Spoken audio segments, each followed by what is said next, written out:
welcome to this week's technique tips. I'd like to continue with a video on tremolo technique, this time addressing issues relating to the thumb. The first thing you'll notice about the thumb in tremolo technique is that unlike the three fingers, the thumb moves from string to string in that manner. And so the thumb needs to be very sure of itself as it moves from string to string. We want to be sure that we're going to play the correct ones. In order to address this, I want to go back to one basic aspect of thumb technique, and that's how far the thumb goes after playing a note. With the fingers, a good rule is that the finger that plays should never go beyond the next string. So if my index finger plays at the third string, it shouldn't really go beyond the D string. It shouldn't do this, great big stroke like that. It should just go as far as the next string and then bounce back, or thereabouts. That is a good rule of thumb, if you pardon the pun, as well.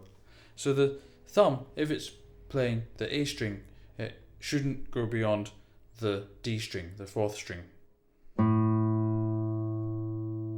In order to establish that as your normative practice, I'd like you to take this very, very simple exercise. Put the three fingers on the first three strings, like this. They're just going to sit there though, not play.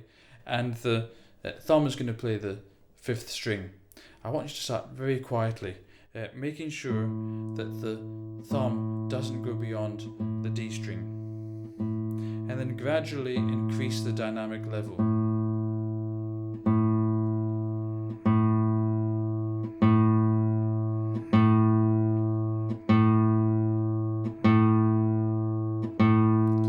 And as you increase the dynamic level, control how far the thumb moves.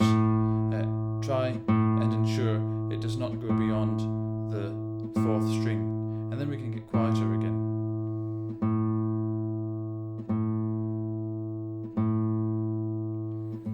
You may find you have the tendency to increase the size of the stroke as you get louder, but of course that is quite pointless because you've already played the string.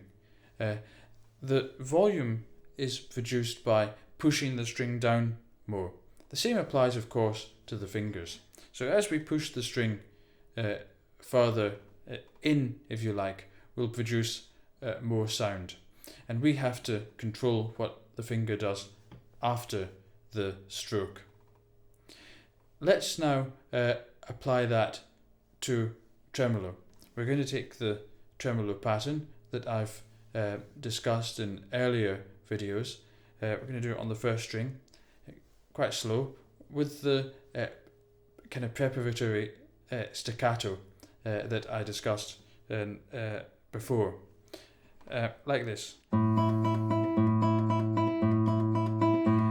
now increase the volume.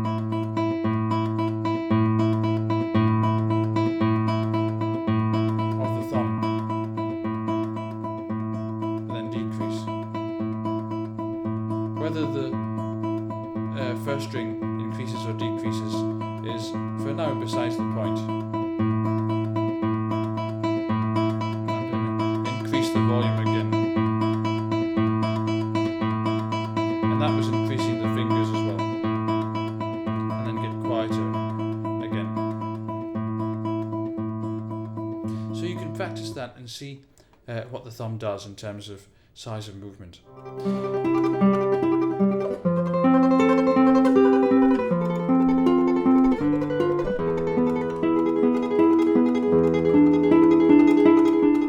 Stage in achieving accuracy with the thumb is to practice going from string to string.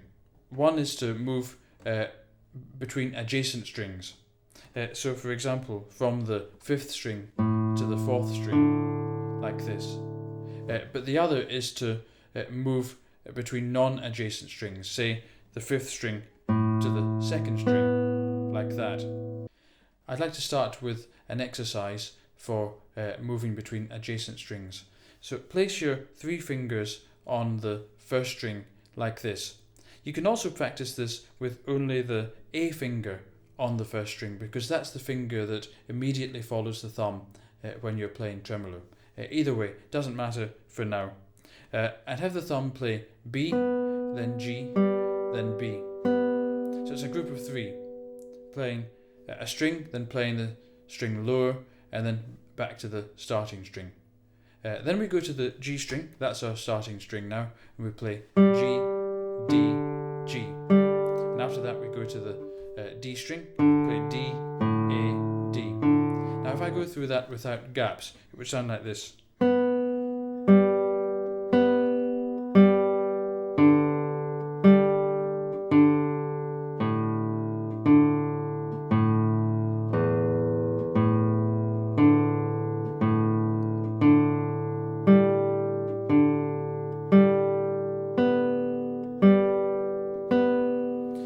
Obviously that's quite a slow tempo, and you'll need to increase that in time.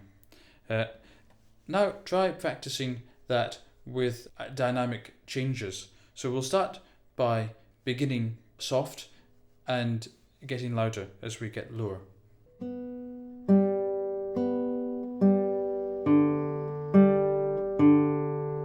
So just watch the size of the stroke as you get louder.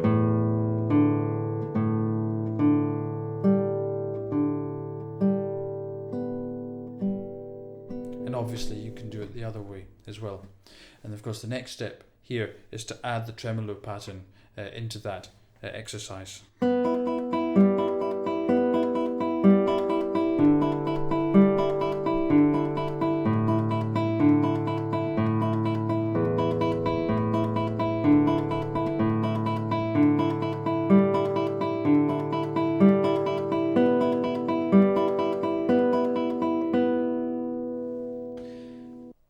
And that's a good exercise, very simple in concept, for moving between adjacent strings.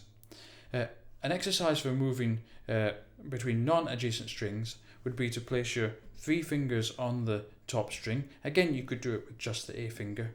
And we're going to start by playing a dud note with the thumb on the high E string, like this. Dud because the 3 fingers are preventing the string from vibrating. We'll play the E string like that, a dud note, and then we'll play an open B string, and then we'll return to the E string. So, and that's the basic exercise really. I know we're on adjacent strings at the moment, but you'll see we quickly move to strings that are farther away.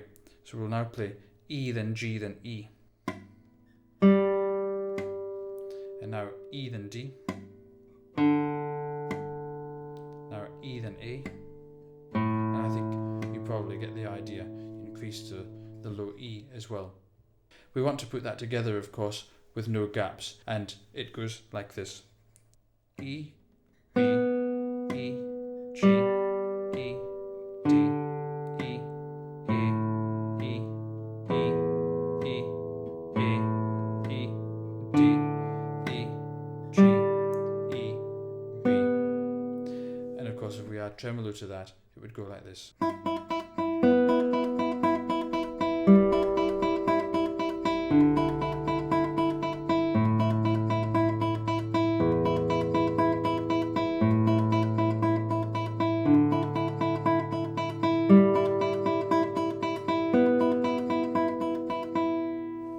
And of course, you'd want to speed that up in time as well.